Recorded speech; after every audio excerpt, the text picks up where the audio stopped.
नमस्कार मंडळी, आज मस्तपैकी एक सुंदर रेसिपी शेअर करते ना, की जी ब्रेकफास्टसाठी, टिफिनसाठी, काहीतरी इव्हिनिंग स्नॅक्स म्हणा, काहीतरी चटपटी बनवायचं असेल आणि पटकन बनवायचं असेल आणि पोटभरीचं पाहिजे असेल ना, तर असा कोबीचा चिला बनवला आहे. खूप सुंदर रेसिपी आहे. लहानांपासून मोठ्यांपर्यंत सगळ्यांना आवडेल. करूया सुरुवात कसा बनवायचा तो. इथे सुरुवातीला थोडा आहे ना मी भाज्या कापून घेतलेल्या आहेत. भाज्या म्हणजे एक कोबी, मिरची, कोथिंबीर असं सगळं कापून घेतलेलं आहे. तुम्हाला दाखवते कशा पद्धतीने ते. इथे एकदम बारीक कोबी चिरून घेतलेला आहे, कोथिंबीर थोडी घेतलेली आहे, थोडासा कांदा घेतलेला आहे, आलं थोडंसं घेतलेलं आहे आणि हिरवी मिरची. आल्याने इतकी सुंदर टेस्ट येते ना, त्यामुळे आलं अजिबात स्किप करू नका हां. आधी आपण एका भांड्यामध्ये ते सगळं काढून घेऊया आणि जेवढं बारीक चिराल ना तुम्ही तेवढं चांगलं.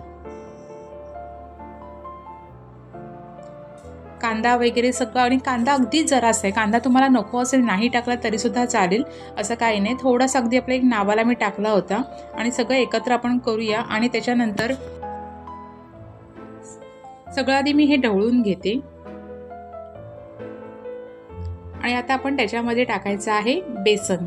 बेसन इथे मी 3/4 कप म्हणजे साधारण 5 टेबलस्पून येईल. आणि म्हणजे 1 कपला थोडंसं कमी अशा ह्याने आपण इथे बेसन टाकून घ्यायचं आहे.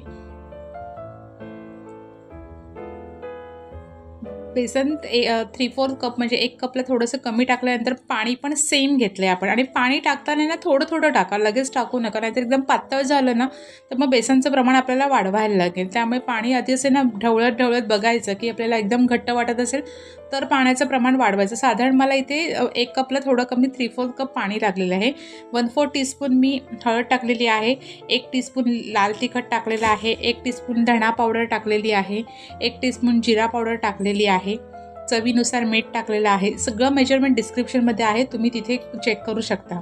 आणि हे सगळं व्यवस्थित असं आपण मिक्स करूया आणि एक 5 मिनटं झाकून ठेवायचं आहे ते.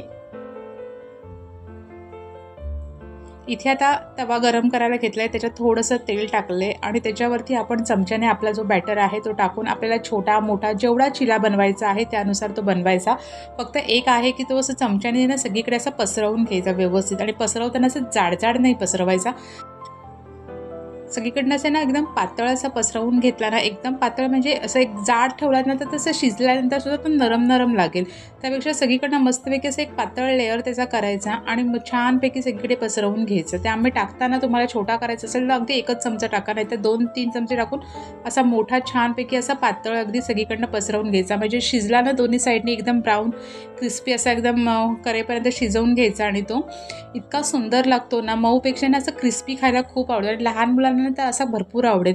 आणि टिफिनमध्ये तर नक्की द्या, खूप सुंदर रेसिपी आहे ती. आणि लहान मुलं तर अगदी टिफिन संपवूनच येतील, एवढं सुंदर आहे. आता एक बाजू आपली शिजवून घेतलेली आहे, तशीच आपण दुसरी बाजूसुद्धा शिजवून घ्यायची आहे. आणि मस्तपैकी गोल्डन क्रिस्पी असं आपल्या दोन्ही बाजूनी आपला हा कोबीचा चिला छानपैकी शिजवून घ्यायचा आहे. आणि जरा अगदी पण असं लो फ्लेमवरती नाही, चांगला एक बाजू आपली मीडियम फ्लेमवरती शिजवून झाली की दुसरी बाजू असं मस्तपैकी हाय फ्लेमवरती पटकन शिजवून घ्यायची. आणि सुंदर कुरकुरीत असा आपला हा कोबीचा चिला हा शिजवून घ्यायचा आहे. हे बघा मस्तपैकी एकदम क्रिस्पीनेस त्याला आलेला आहे, खूप सुंदर दिसतोय बघा तुम्ही. अशा पद्धतीने आपण बाकीचे चिलेसुद्धा करून घेऊया. आणि अशा पद्धतीने सुंदर टेस्टी असा आपला कोबीचा चिला तयार झालेला आहे. हिरवी चटणी, टोमॅटो सॉस ज्याच्याबरोबर तुम्हाला आवडीने खाता येईल किंवा नुसतासुद्धा खाल्लात ना तरीसुद्धा खूप सुंदर लागतो. नक्की ट्राय करा. व्हिडिओ आवडला तर व्हिडिओला लाईक करा, मला कमेंट्स करून सांगा तुम्हाला रेसिपी कशी वाटली. आणि रुहीज किचन 22 सबस्क्राईब करा. थँक्यू.